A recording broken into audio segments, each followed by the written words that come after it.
You're standing on top of a rough and rugged hill, part of a crumpled landscape of yellow-brown rock covered in patches of green, grassy vegetation. It's a sunny, clear day, and from your perch, your view is nothing short of glorious. Looking west, the endless blue waters of the Atlantic Ocean stretch off into the horizon, its waves gently lapping against the shore below you. A refreshingly cool sea breeze hits your face, a welcoming respite from the sweltering heat of the sun. You close your eyes and let the breeze envelop you for a moment before turning around. As you open your eyes again, this time facing east, the view couldn't be more different. A vast, arid basin reaches as far as the eye can see. It's deep, stretching several kilometers below the sea level of the Atlantic Ocean behind you. The ground at its base glitters with salt and mineral deposits, but otherwise it looks barren, devoid of water, of plants, of animals, of anything, really. The contrast between the two landscapes couldn't be more apparent, and the narrow hill you're standing on that separates the ocean from the desert isn't just a stretch of land at all. It's a dam. In our time, this land barrier is gone, replaced by an open, nearly 13-kilometer connection between the Atlantic Ocean and the Mediterranean Sea that we call the Strait of Gibraltar. And if you'd arrived just a few 100,000 years earlier, this narrow seaway would have been much the same.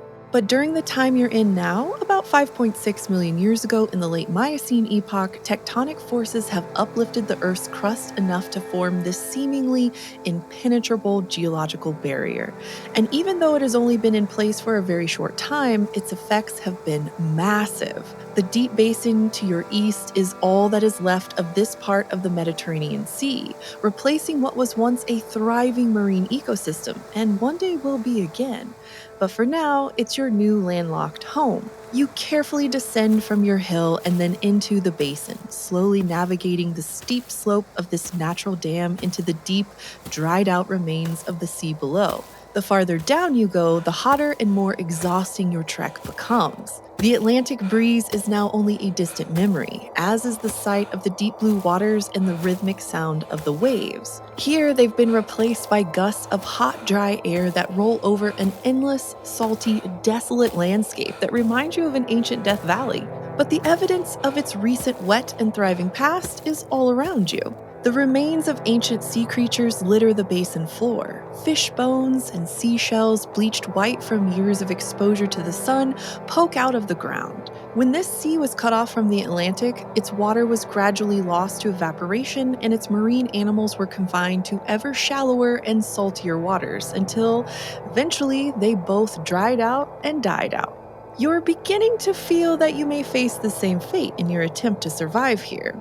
You'd shed a tear of despair if you could, but fluids are too precious to waste. Just as you're ready to start panicking, however, you see something a few meters ahead that suddenly gives you hope. A pair of gerbils scurrying across the basin floor, stopping occasionally to sniff and dig through the sediment and to throw a curious glance in your direction. Their very existence here shows that survival is still possible even in a place like this, if you can muster the courage, ingenuity, and determination to try. Hello, and welcome to Eons Surviving Deep Time, a podcast that gives you a human's eye view of what trying to survive in the past might have looked like. I'm Callie Moore, one of the hosts of PBS Eons, a YouTube channel about the history of life on Earth. And I'm here with Gabriel Santos, one of my co-hosts, to figure out if we would have been dead or thriving during the Messinian Salinity crisis. Hello, Gabriel. Hi, Callie. How's it going? Good. Are you ready for this hypothetical time travel? Yes. This one's not going to be my favorite. I can already tell from when I found out what we were talking about. I was like, oh no, hot, dry, and salty. Three of my least favorite things. Great. Yep. Great. Here we go. Oh boy. So what's one thing you know about the Messinian Salinity crisis, or at least the Late Miocene Epoch? Well, for the Messinian Salinity crisis, I know that this is a strange period of time when the Mediterranean got all dried up and lots of extinctions occurred for the marine creatures that live there. For me, as someone who has studied Miocene marine mammals in the past and not dry places, this that kind of hurt my heart a little bit to hear of all those poor marine creatures drying out. I know, it's so sad. Yeah, this is the time of the desmostylids. Ah, yes. Would you like to tell our listeners what the amazing creature that is a desmostylid is? Absolutely. If you can give me, like, I'll take 5 minutes. That's it. Okay. I was kidding. So Desmostillions, if you will, close your eyes and go to imagination land for a second, imagine you're on a beautiful Pacific Northwest beach and out of the water comes lumbering this huge animal, something almost the size of an elephant, but it looks sort of like a hippo with a very long face that's almost horse-like. That's what a desmostillion is. There are these really cool, weird, derpy marine mammals that lived in the North Pacific during the Miocene. And yeah, we like to call them like weird looking hippos a lot of time. And they are the only extinct group of marine mammals that we know of. So they are very near and dear to my heart. I studied them in the past, and they're so cute and derpy. And thankfully, they were not in the Mediterranean, and so they did not have to deal with the Messinian Salinity crisis. Oh, that's good. Yeah, I think derpy is the best word for a desmostylid for sure. But yes, back to the Messinian Salinity crisis. Yeah, you're right. Yeah, it's this weird time when the Mediterranean Sea basically dries up and you're just left with this massive basin. That's because that connection between and this little tiny Strait of Gibraltar, even today, like I said, it's little tiny. It's so thin. It was lost, and uplift happened and totally broke it off. And since the Mediterranean doesn't have really any input coming in just from the Atlantic, it just shut down all the water, which is insane to think about. I can't even imagine what it would have looked like. It's just like a Mediterranean death valley.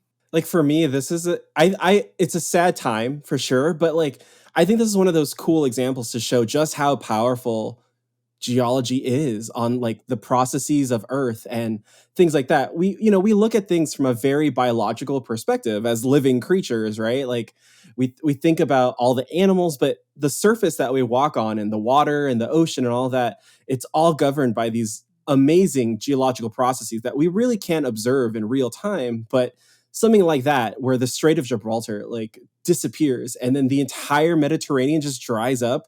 It's such a cool geologic story that, for me as someone as a master's in geology, like I want more stories like this to be heard by people, because it's just, again, so cool that the rocks are what like determines so much of the story of life on Earth. Oh, for sure. 100%. And we did do an episode on this, so check it It's out. true.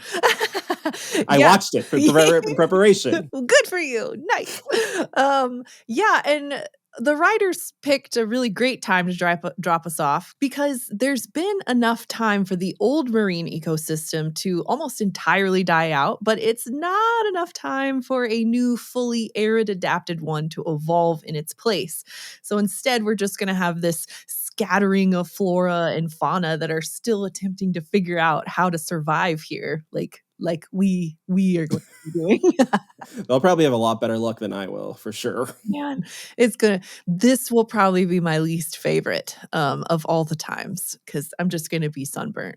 There's no way around it. I think there's just no way around it. But otherwise, the Miocene, other than the desmostylids, living their best life in the North Atlantic, or the North Pacific. other side. Outside. We're getting, I know, like which way? What? Basement room? I have no idea. But otherwise, across everywhere else, we've got grasslands. They're spreading like gangbusters here. We also have kind of the normal looking mammals in North America. So if we were dropped into North America, we'd be like, hey, yeah, that's a deer. That's a rhino, that's a horse. Before the Miocene, things were a little iffy. You'd be like, yeah, that's a mammal, but I don't know what type of mammal it is. Eocene was just weird. Eocene. I almost wore an Eocene shirt today. It had a Uintathere on it, and I was like, wait, did Uintatheres even make it into the Miocene? No, they did not. So I had to change. Now I'm repping ashfall fossil beds, which is a little too old for this episode, but it works. It's Miocene. It's so fine. Cool. It's fine. Yeah. Because it's got rhinos. Hey. Yeah. Teleoceras. In Europe, you had these weird things called chalicotheres. And I don't even know if I can explain them. They were kind of like the giant ground sloths of like the horse family. Were they parasitactyls? Yeah. Yeah, they're Perissodactyla. And I think that's exactly how I would describe it, is like if you take the body of a sloth, put the head of a horse on it, and make it huge, that's exactly how I would describe like Chilicotheres. They're so weird. I love every time I get to like explain that to somebody and show them it for the first time. It makes me so happy because they're just so weird. They're so weird. So there's still a lot of weird things happening in the Miocene, but the Chilicotheres or Chilicotheres, lovely paleontology. You also had primates in Europe, which also blows my mind. I never think of them in the Northern Hemisphere, really, ever. But we had them in North Europe, and during this time we have them in Europe. But overall, there's a cooling, drying trend of the climate throughout the Miocene. Now, we have some categories of concern, and I would like to know what your first priority is out of water, food, animal hazards, and environmental geological hazards. Since it's going to be hot, it's going to be dry. The first thing, of course, I'm going to need to look for is water. Like I don't tolerate heat very well in general. That's rich coming from me being from Southern California. I was just about to say. I know. I need my air conditioning or at least a fan so that I can be a operational human during the late summer in California. But I don't like the heat. I sweat just breathing in the summer. So I'm going to need water because I'm going to dehydrate real quickly. So I'm going to need to hydrate or dihydrate. That's the first thing on my mind. Right. I agree. And I feel like this is one of the most needy episodes for water. Like we've gone a lot of places throughout this podcast, and I feel like this one is like right there up there with like the driest one we've come to thus far. Yeah, so water, that's definitely going to be a big priority, and we've got a couple of options, a few options. There are lagoons, maybe. There's big maybe asterisks maybe. There's active debates on how much of the old Mediterranean Sea dried out and whether large parts of it remained, but just in a much shallower state, or whether the bulk of it actually did fully dry up and just is gone now. But at the very least, there are probably a couple of isolated lagoons that are still around. So if we wander around long enough, hopefully we run into those, but they are going to be hypersaline. Yeah. Super salty. And that is not good to drink. So we're going to need some type of like primitive desalination system of some kind that we could make and get fresh water out. So we could collect the water, have it evaporate, collect the condensation. But at the very least, I guess we could get in it and go float. Since it's hypersaline, we're going to float really great, like the Dead Sea. Yeah, at least keep ourselves somewhat cool, you know, at that point. Just make sure we don't get any of that salt in our water. Right. Our skin might be pretty good, though, right? Yeah, it could be. We're going to be very well exfoliated. Yeah. That's for sure. Yes. Very, very good exfoliation for sure. We do have evidence of rivers, though, that there was an ancient river system flowing into the basin. And that would probably be our best bet if we can find it for access to fresh water. And some recent studies have found that a Nile-sized river system was flowing into the Eastern Mediterranean basin from what's now Syria and Turkey. So let's find that. Well, in the intro, you're talking about seeing gerbils, which also blew my mind because I forget that gerbils and hamsters and things like that are actual animals and are found in the wild sometimes. So if we can find those gerbils, I'm sure we could like kind of go into like our naturalist observation mode and like try to follow them, and maybe they can lead us to some kind of water source or, you know, something. I think that would be my best bet is we get dropped off, depending on which side of the Mediterranean we get dropped off in. I'm going to like either look for signs of water, right? Like maybe look for some birds flying that might lead us to that area, although that might lead us to a salt lagoon. So just look for any kinds of things where animals or something is going to lead us to some sort of fresh water, because I would rather put in the effort to find the fresh water than try to desalinate super, super saline water at this point, especially if we're just dropped off right away. I'm already sweating. I'm going to be cranky. And I don't want to yell at you, Callie, to start off our trip. I don't want that So to happen either. I want to look for the good fresh water if we can. Yeah. Well, so from the cold open, we are really close to the Atlantic side. And this sweet, sweet Nile-sized river is in the eastern Mediterranean basin. So I don't know if we'll be able to get all the way there. And also maybe there's a little trickle of creeks that come as far as to the western side of it. You never know. You never know. The other thing with gerbils is that they don't have to drink every day. They don't need a lot of water. They're really arid adapted. And so I guess we could follow them for long enough. They'll eventually have to drink, but they're not like us that are we're 70% water and we need water all the time. We're sponges in that sense. But yeah, so hopefully we can find a different little animal to follow around than the gerbils. But the gerbils do give me hope because they have to drink at least at some point. Something. Yes. I think this was mentioned is in the episode was lots of animals were dispersing anyway because of this new open area, right? From Europe to Northern Africa. So maybe at this point, if we're a little bit later in the time period, there are new migration paths or something set up, and so hopefully we can catch sight of one of those and maybe follow them to some drinkable watering hole or something. Right. There's a lot of animals migrating between these two continents for sure. So hopefully by showing up a little late, yes, we will be able to find game trails and stuff like that. And hopefully, because there are some bigger animals other than gerbils that are migrating. So hopefully we can follow them and stumble into what could be a freshwater lake, because if you have rivers and low elevation and basins, you could get some lakes. But who knows?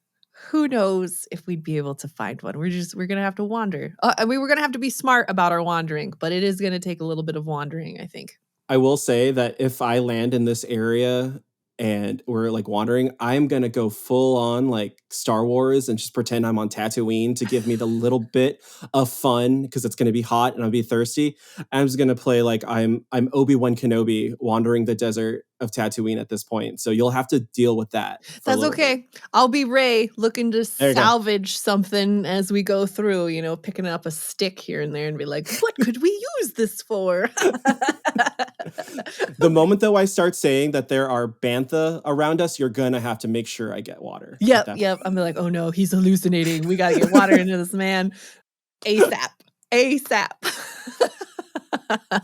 And I don't think we're going to have much rain to deal with. The levels of rain in the Mediterranean are thought to have varied during the crisis, but be prepared to store as much as we can if it does actually rain. I guess lay on our backs and open our mouths, because I don't have a storage container, and it's not like there's a bunch of trees or something to make anything. I guess there could be big gastropod shells or something, I mean, because there's going to be death and decay all around us as well. So might be able to find some big shells to hold some giant clams or something to hold them in. Yeah. Okay. Yeah. That might be cool. Get some nice water and then a water basin. Maybe there's some dead turtles or something. Oh yeah, dead turtles. Yep. Always gotta love the turtles as some kind of holding apparatus for sure. We could have a bunch of turtle bowls. Yep. I think looking for bowls and collecting whatever freshwater we find is a smart idea. So for water, it's going to be rough. We might have some lagoons. We might have a giant river that's too far away, but maybe it has come to creeks by our side of the Mediterranean. We've got mammals of some kind rolling around that we could follow. And there could be some rain, and there's lots of dead things to build bowls out of. So hopefully, with our powers combined, we won't die of dehydration in the first 3 days that we're there. There you go. I think honestly 3 days might be giving me a lot, because I know I'm gonna sweat, and maybe a day and a half is what I might make before I just have to lay down and be like, you know what? I'm gonna go one with the force at this point. Sorry, Callie.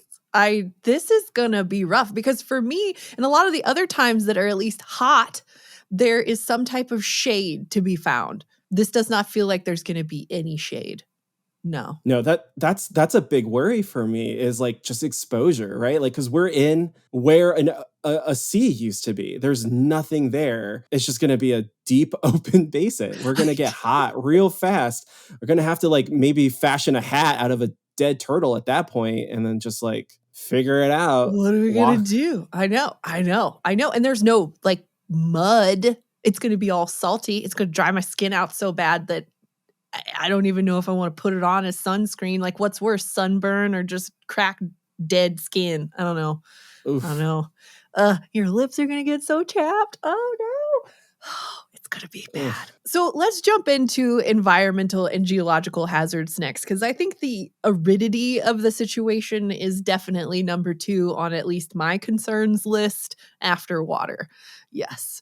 Because it's just a big giant salt desert. That's gonna be real bad. Like, where are we gonna find the shade? How are we gonna construct a sun hat? I guess we could, like you said, wear a turtle hat. That's gonna be heavy. It's gonna be hot. It's like not made out of wicking moisture fabric. We'd have to cover as much of ourselves as we can because all that sun, and if we're lower too, it's just going to be even hotter at that point. Because every time we go to like, out towards the Death Valley, California, it's so hot out there. I don't like going out there. Like this area, we're going to need to cover ourselves somehow, figure out how to prevent as much sun exposure. And yeah, I'm already feeling not so great. Our chances on this episode. It's gonna be bad. I'm just like, by the end of the first day, I'm gonna be sunburned. And then I'm gonna be like, oh my gosh, it's so hot and there's no shade. And oh my gosh. And because I'm assuming this looks like your normal desert or whatever, where it all looks the same. If we wandered off, we could like get lost. Like, especially if we do find water and then like, okay, let's go find food. And then we get too hot and turned around and then we can't find our way back to water. Like the other hazards that might be there because this is a dried sea basin, right? Like the ground that we're walking on might be different. There might be a lot more sharper rocks from like dead corals and like limestones out there that may have been eroded at this point by like whatever rain that there is. So we have to be careful to not trip and like cut ourselves all over everything. But I guess we could use those rocks as like a trail marker, leave a little breadcrumb trail of rocks so we can find ourselves again. Oh my goodness. It's going to be so tough. So environment basically just, your environmental geological hazards are it's a desert. That's the hazard. Hot desert that we could hallucinate and lose our way or get lost or... Oh man, this is going to be rough. Okay, so I guess the third thing, we talked about the water, the hot. What are we going to eat? We already said that there's probably going to be some animals, like hopefully like migrating around. Maybe in some of these lagoons, there are some like saline, not resistant, but like saline adapted fish in there. Maybe that we can make some like Mediterranean desert sashimi at this point. But I feel like food at least will be at least a little bit less difficult to locate, or edible things will be less difficult to locate. Catching them and preparing them, that's another story. But at least I feel like we'll see things that might be edible. Maybe some plants had already taken root in this dry area, some like arid adapted plants that we could maybe eat on their like roots or their tubers to maybe get extra water or something. Yeah, that's a good point. Because like, at least for vegetation, it's super hard to know what the plants were because now it's underwater. Like, that's not the best place to go hunting for fossils at the bottom of a sea. It can happen, but finding plant fossils would probably be even harder. But it probably did vary across the region. In the hottest, driest spots, you probably will have the least plants. So maybe working our way higher in elevation or something, we might have a little bit more plants. Then also, if there's those lagoons hanging around, there's probably plants around the lagoons, or the lakes or the rivers and things like that. So I think finding water will also equal finding at least vegetation and probably some more foods, because animals are going to be coming to that place. So yeah, we might be able to use the fibers to make a sun hat at that point or something, or clothing or tools or something like that. Oh man, it's going to be rough. Oh, if we're able to find like some dead whale bones, right? Ooh. Like that have died, we could use the ribs and make ourselves a really nice shelter to like survive the hottest parts of the day. That's really good. I like the way you're going with that, for sure. Oh man, there's so many things that we're gonna have to think about with this one. You're gonna have to be on alert for supplies everywhere. But that's the hard part. To be alert, you gotta be fed and hydrated. And already, again, I know I'm being pessimistic, but I'm being realistic about our chances right now. I think the heat and the dryness is just what's going to make this so hard Yes. for our 20th century comfy human bodies to like try to survive out there. Where like some of these animals, while they may have had to adapt quickly, they're a little bit more tough than us. They have a higher constitution score than I do. Yes. Like being real. 100%. 100%. Most animals today, other than my fat house cat, are probably tougher than I am. But what about animals? So we did mention the gerbils already, other than, our little fat corgis and house cats. We have gerbils naturally here.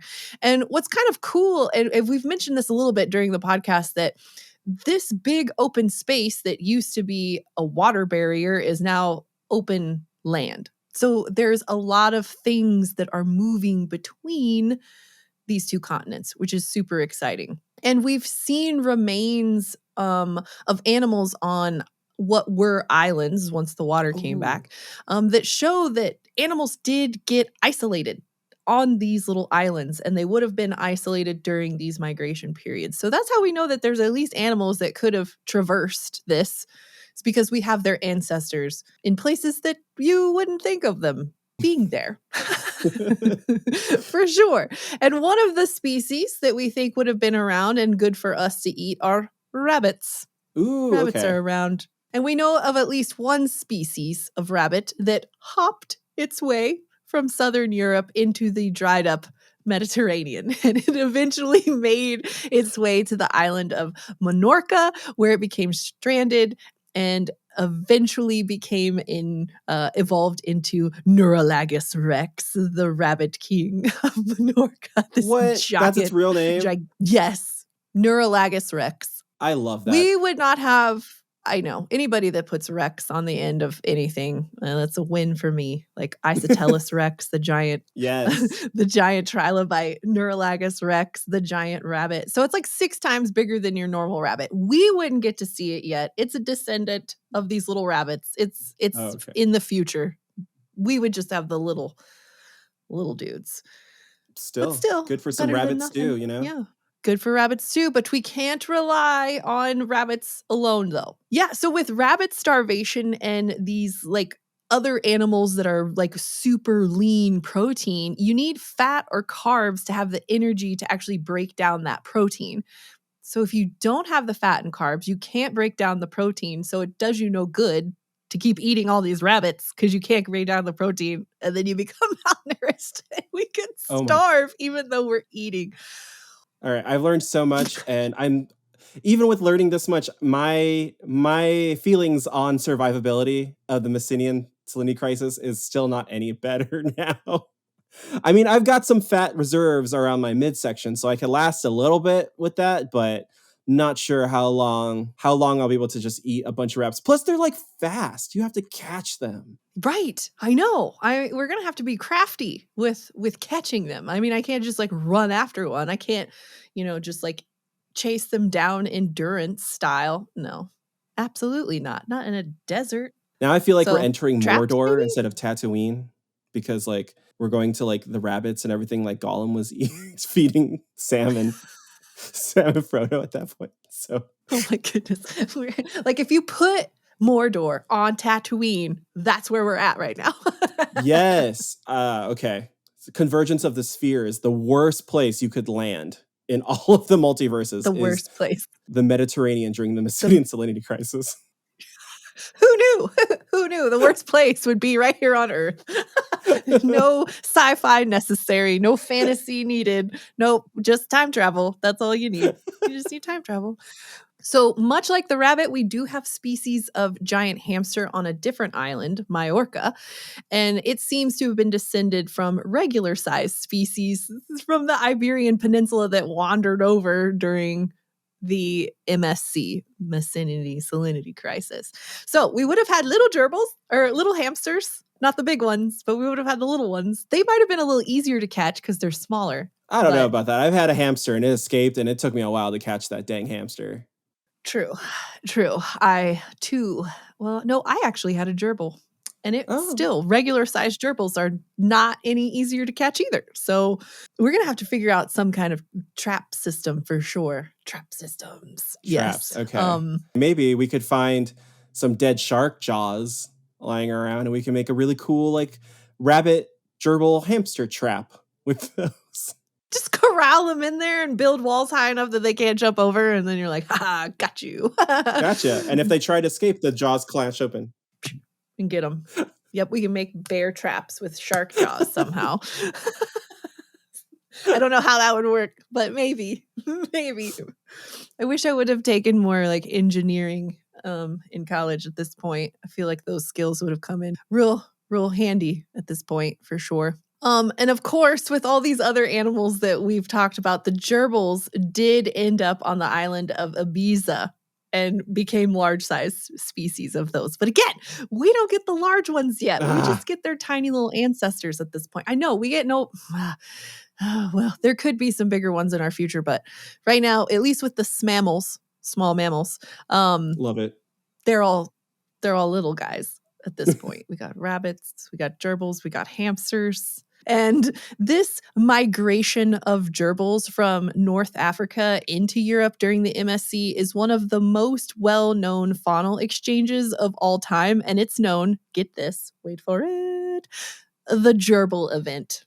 Oh my God, that is so cute. I love that so much. I know. Me too. The gerbil event. I feel like that's some like B-level horror movie or something, you know? Like, the gerbil event. Watch out. I would watch that. I would too, hands down. And immediately I would watch it.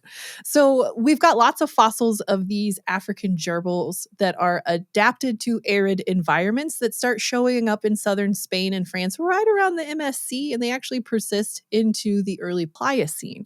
And that helps us kind of figure out and understand the environmental conditions of the time, because it must have been dry and arid and hot for these gerbils to thrive in. But yeah, the gerbil event. Yep. I'm changing my mind. The fact that I will be able to witness the great gerbil event makes dying of thirst totally worth it at this point now. Because that's adorable. I know. I keep just picturing like herds of gerbils. Walking across the desert. Salt dust clouds. I'm sure it wasn't like that specifically, but that's what my mind's eye sees, is this herd of gerbils turning up little dust clouds in their wake and moving it across the arid desert. And there's little chubby hamsters trying to follow behind the gerbils. Oh my God, it's so cute. I can't. I love it so much. I know. It's a good one. That's a good one. Yep. Just being able to see the event would be pretty fun. That's really good. I'm just in awe again, because like this entire thing was created because of one random event in the geological processes where the Strait of Gibraltar closed, the Mediterranean drains, and then all of a sudden you've got a migration of gerbils, and they're radiating and like adapting to all these different environments and speciations occurring. It's a scary time for sure, but like just looking at it from our safe rooms at a deep time distance, it's just so awe-inspiring and amazing to think about, like, again, these geological processes that affect so many cool things. I'm blown away right now. And I'm even more blown away because it's called the Great Gerbil Event. We won on the naming on that one, at least. Like, good job. Good job, namers of the past.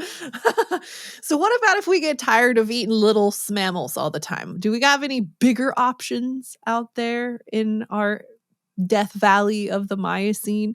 On the island of Majorca, there is a goat called Myotragus. It actually survived there until fairly recently, only like 4.5 thousand years ago or so. But in isolation, I have to tell you about this goat. Again, I'm Okay. telling you about a future goat, not the goat that we're going to be finding ourselves with, but this future goat that has been isolated for a while. It becomes like the weirdest goat species ever. And goats are kind of weird in my book already. And when you're saying this is the weirdest goat ever, I'm like, all right, tell me more. It was a dwarf goat. It was little. It stood only around 45 centimeters high. So less than a meter, less than 3 feet tall. And it had forward-facing eyes. Oh, nope. Okay, you ruined it. Forward-facing eyes. And it had a reduced brain and sensory organ. So the size of its brain was smaller. And it wasn't as sensory sharp as its ancient ancestors were.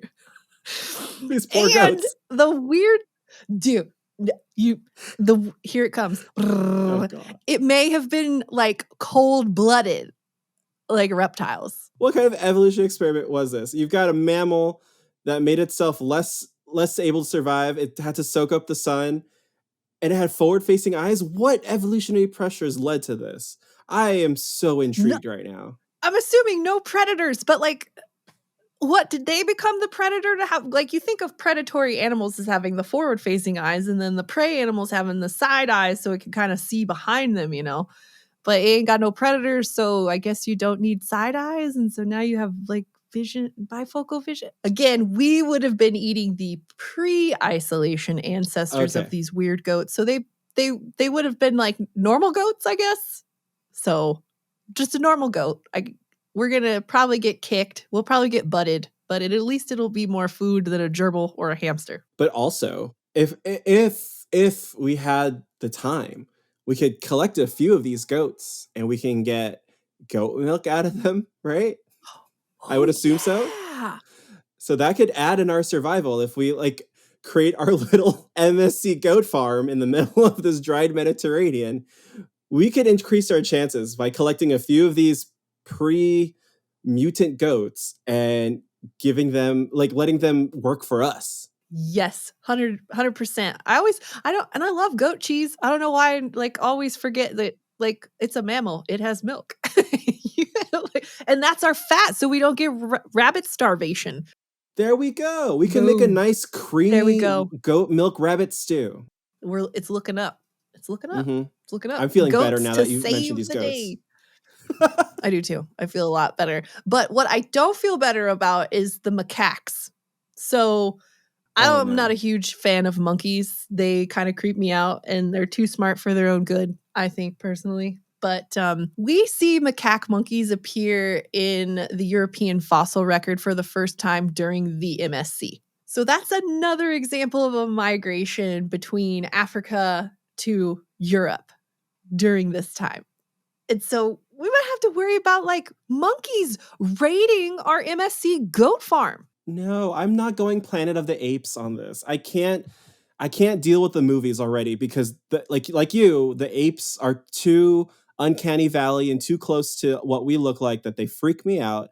And if I have to fight a macaque over a goat, I don't know what I'd be able to do. If I'd have to fashion some sort of weapon to fight off these troops of macaques, now we're going into the realm. Now we're going full on Mordor here. Like, I'm going to have to fight these things. I don't know if I could do it. Right. And like they're trying to survive. We're trying to survive. And like they don't have the conscience that we do. They probably don't fear for their lives as much as we do. They're like kamikazes out here trying to. No. Why would they? They've never seen a human. Not even close. They've seen maybe some upright walking apes in Africa during their time, but like nowhere near us yet. Nowhere near us. Maybe like part-time upright walking apes. But yeah, Oh man, I don't think I could fight one. I don't even think I could outwit one. I really don't. Oh, I no. really don't. No. Especially like a troop of them all together coming after what I've got. I'd just be like, dang it, we got to start all over again. We got to move so they don't know where we are. Okay, though, Callie, last ditch effort. Hear me out. These macaques know how to survive in this area, right? They operate as a troop. They have very strong familial bonds, right? What if we integrate ourselves into their society for our survival? It will be very difficult. Oh, I will have nightmares and they will probably try to attack us a couple times. But yeah. what if we become honorary macaques to survive? We could follow their troop. We could see where their water is. They know how to hunt. We could attempt. I don't know. It might be hard, but To maybe that's learn the their last ditch ways. effort. Yeah. Well, I don't know if they hunt. Probably not. I mean, they're probably not hunting, but they're just like mean. It's true. They're mean. I think we would be too weird. I think they would not accept us as one of their own, no matter how much we try. I don't know. I think that they're gonna be just like downright like our enemies. Like this is somebody that we're gonna have to watch out for. I mean, Somebody. I could learn how to pick insect, like, parasites out of their fur, and maybe that would help me get in on that. I don't know. I'm really desperate to survive at that point. The point that I want to try to True. integrate into macaque society, I'm desperate. Yeah, we've lost all hope. We've got to go to the macaques Mhm. to be saved. To be saved by monkeys. I can't imagine. Oh my gosh, this is gonna be.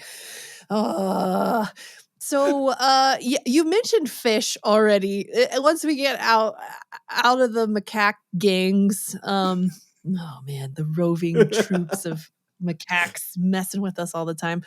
You mentioned fish. I agree. There might be some shallow adapted species surviving locally. We could probably get them, and they're probably going to be few and far between, though, because they're going through their own extinction crisis at the moment with no water type of thing. But no matter what we get, we're going to have to cook it.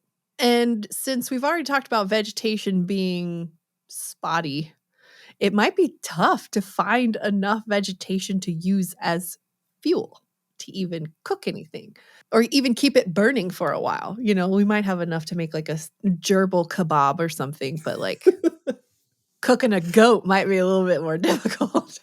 Yeah. We might just have to like put some salt on it and put it out in the sun and just turn everything to jerky.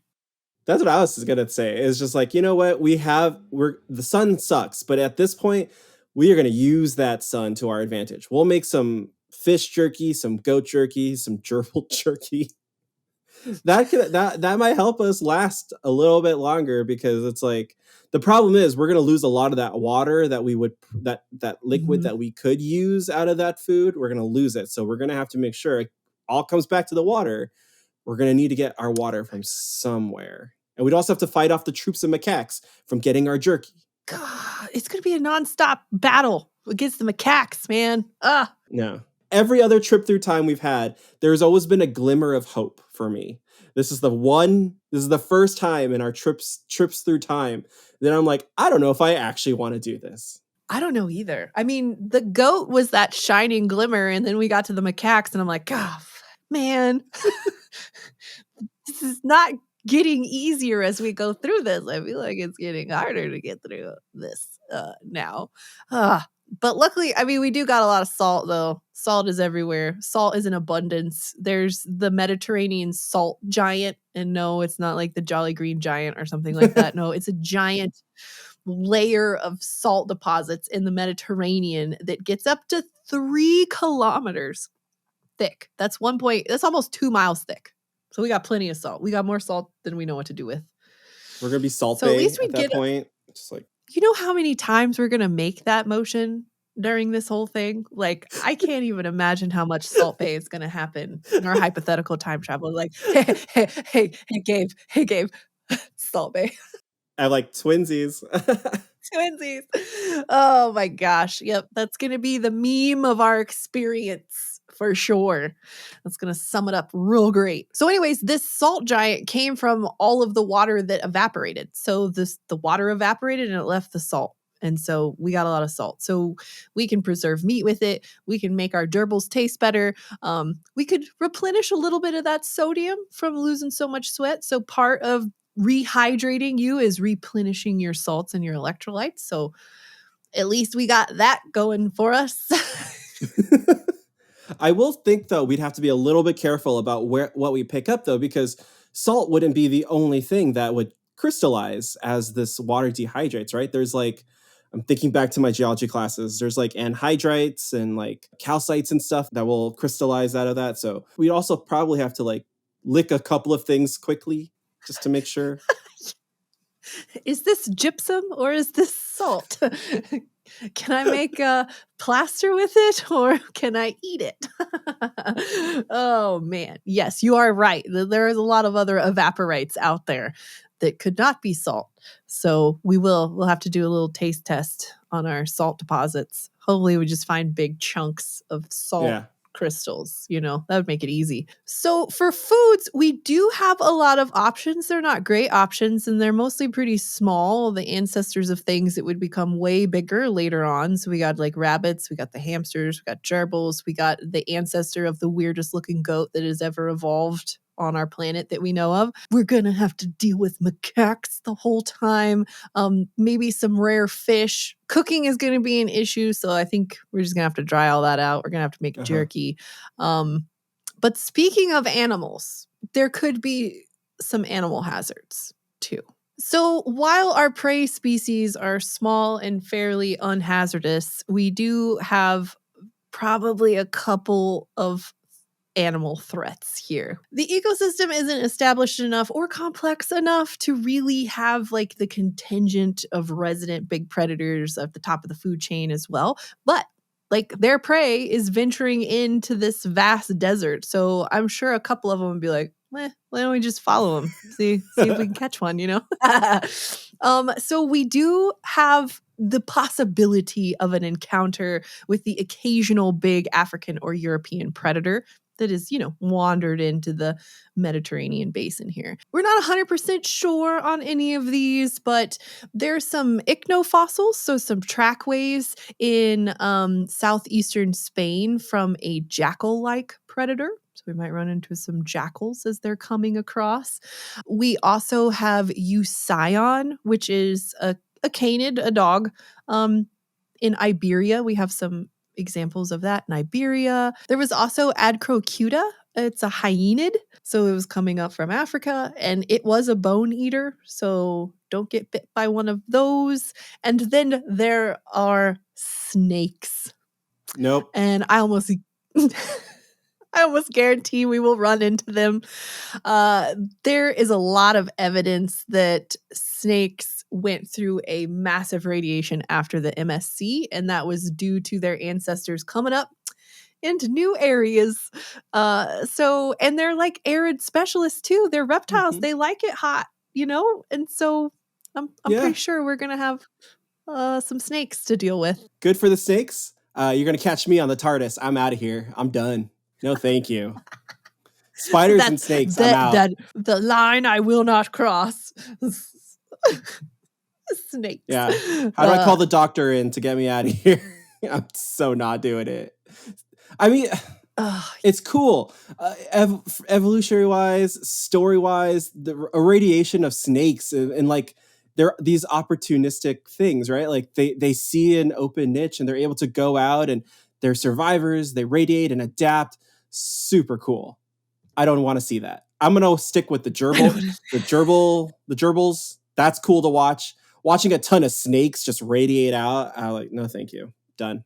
Yeah, and I mean, it kind of makes sense with all the mammals. I mean, that's like prime snake food right there, So like, why wouldn't they follow the gerbils into the desert? They're probably, again, living their best life at the bottom of the Mediterranean basin. No water. Yeah. The other thing, obviously, is those darn macaques. And luckily, we won't have to worry about herpes B because it hasn't evolved yet. So we don't have to worry about getting that from the macaques. We just have to worry about getting bit by them and getting infected from that because, that's what would happen. We would get infections. Is that better? I'm not sure. I don't know.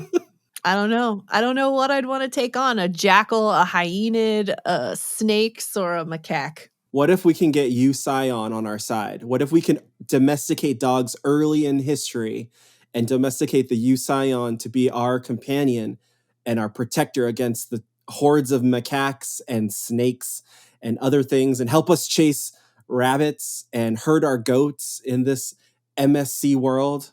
Who knows? That again, desperation. I wonder if just like collecting predator poop and just like making like a salt circle around our goat farm would be enough to keep the macaques away. Just smelling the predators would be like, nah, I don't want to mess with that. Or a lot of things we're going to have to deal with. And I feel like predator poop is like the lowest level of stuff we're going to have to deal with. I would rather pick up a bunch of predator poop than fight off a macaque. Boom. 100%. 100%. It's at least worth a shot to start with. So in the way of animal predators, they're going to be few and far between, but they're going to be around. But I think we've got a good thought process going here. Predator poop, domesticating a Scion, doing our best to stay away from the macaques and the snakes. Yeah. Our goat factory. Our goat factory? I know. It's not so bad. But the MSC is kind of cool how it ends. Obviously, there is water in the Mediterranean basin today. And it happens like so fast. It happens because there's gonna be a massive flood. And it's got like the funnest name. It reminds me of like an alien group, Zanclean. Zanclean floods. Zanclean. 90s kids, you'll understand. Yep. Don't worry about it. If you got that, you're old now.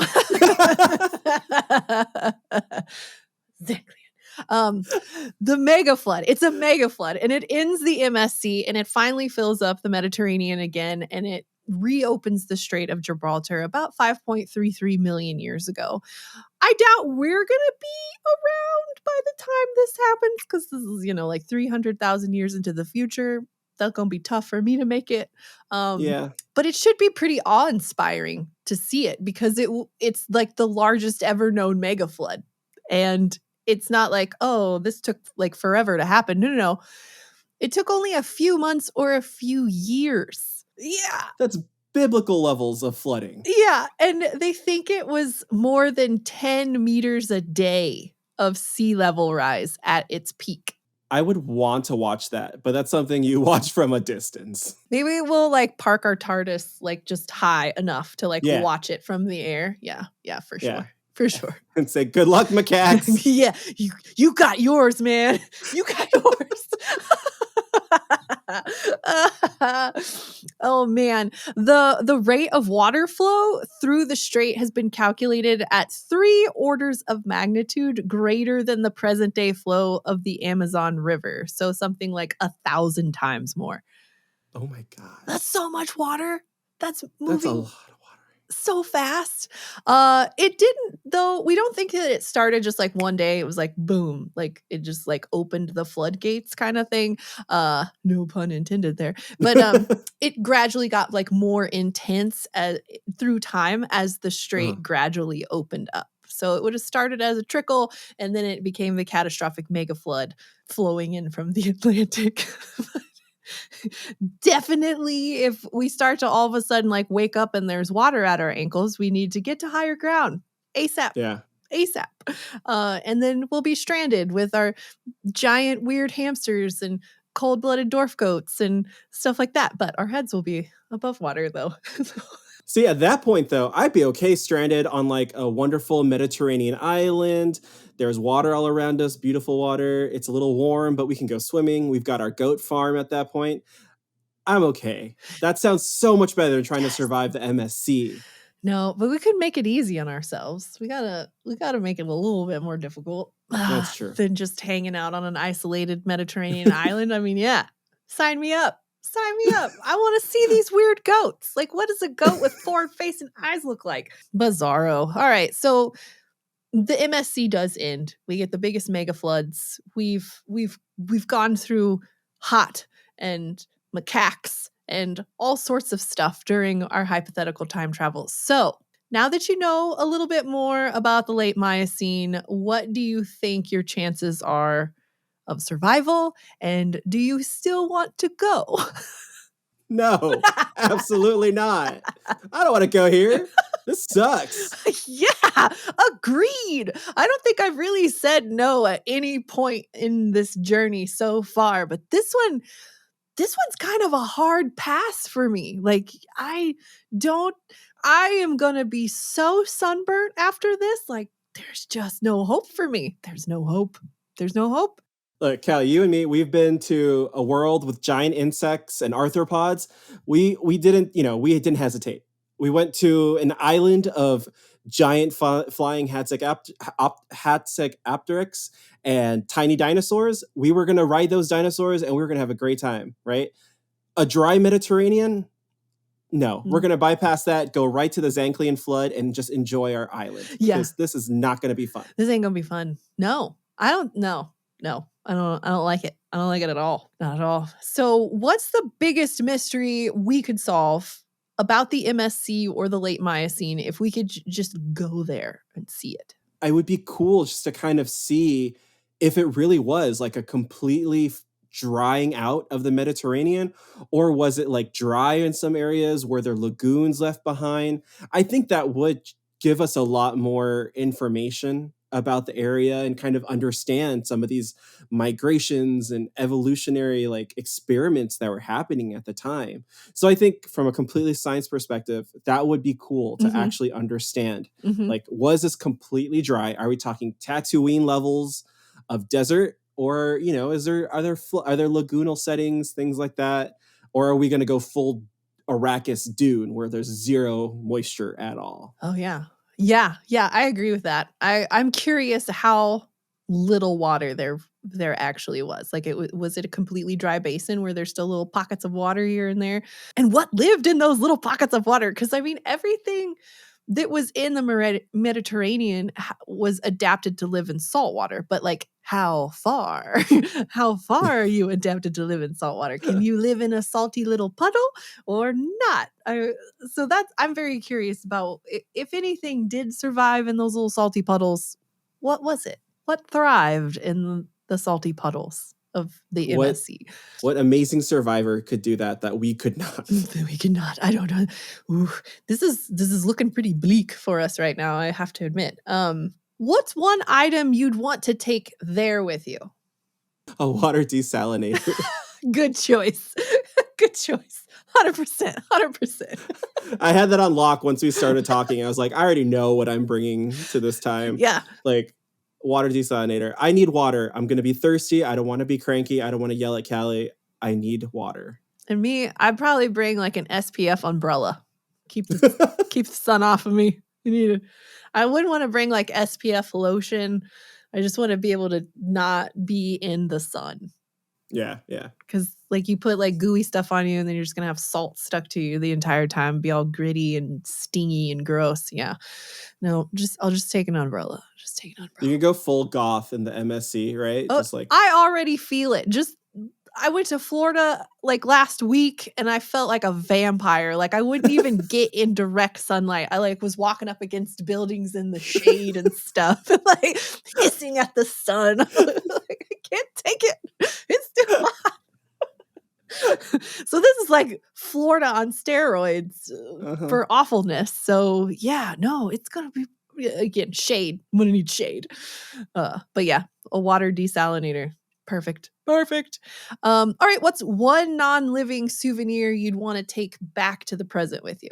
Oh, I want to bring back a skull of one of those, the goats, the Myotragus, because having a skull. Oh, wait, non-living? Does that count? Well, it does count having it be a skull because it's not living anymore, but we haven't got to the weird goats yet. Right, okay. Yeah, so they wouldn't have been around. You could take an ancestor of one of their weird goats, but it's not going to be as weird as the weird goat.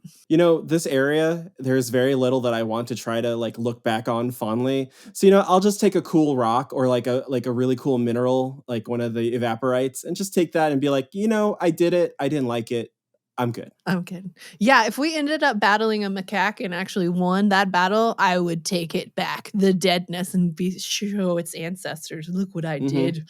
You didn't defeat me in the MSC. You darn dirty apes. You darn dirty apes. Oh, man. Well, shockingly, I feel like this was the hardest one yet to survive in. Very little water, very little food, zero shade, can't get out of this horrible environment at the bottom of a basin in the Mediterranean that's hotter than Death Valley, probably. Yeah, that's rough. That was a rough one. Your summary made it sound just absolutely the worst. Yeah. I mean, I'm having a really hard time picking any silver linings out of this place. Because at least in, like, Hotsig Island, we were on a beautiful tropical paradise. We just had to worry about death from above instead of just everything. Everything is here to kill you in the MSC as a soft 21st century human, for sure. All right. Well, thanks for surviving with me at the MSC. It was my pleasure. There was no one else I'd rather at least attempt it with. We did. Yeah, we attempted survival for sure. Thanks, Gabriel. You're once again standing on top of a rugged hill, this time within the basin itself, and as you look west, you can see changes on the horizon. The dam has finally burst, and the frothy blue waters of the Atlantic are pouring into the basin in one of the single most dramatic events of the entire Cenozoic. The deafening roar of the flood is your cue to leave, and it's a cue that you're eager to take, because surviving in this dried-out wasteland has been a truly humbling experience. Not just because of the heat, aridity, and scarcity of resources, but also because being here has been a constant reminder of the speed and scale of change that environments can be subjected to. Change that's capable of transforming a sea to a desert and back again in just a flash of geological time. Erasing previous ecosystems and habitats, allowing new ones to establish a foothold, and wiping the slate clean once more. Any of the rabbits, gerbils, and goats that you encountered on your travels here that aren't able to reach higher ground will be swept away. And for those that do survive, the legacy of the Messinian Salinity crisis will define the evolutionary fates of their descendants for millions of years to come. Some will end up stranded on islands, becoming dwarf or giant evolutionary oddities, their biological futures shaped by their geological pasts. And in the case of the macaques, they'll find that their journey from Africa to Europe was a one-way trip, with their route back home now lost beneath the waves. They won't be the last group of African primates to make an epic journey out of that continent, though, because at this very same moment, a new group of African great apes are finding their feet. Hominins, a group that you'll be getting to know firsthand on your next adventure. And just like the Messinian Salinity crisis, these human ancestors and relatives will turn out to be a force of nature in their own right, one that will become similarly famous for their ability to drive massive environmental change in the blink of an evolutionary eye.